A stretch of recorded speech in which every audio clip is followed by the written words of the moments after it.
أفلا ينظرون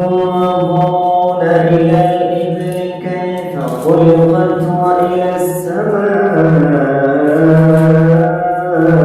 كيف رفعت وإلى الجبال كيف نصبت وإلى الأرض كيف سطحت فذكر إنما أنت مذكر لست عليهم بمسيطر إلا من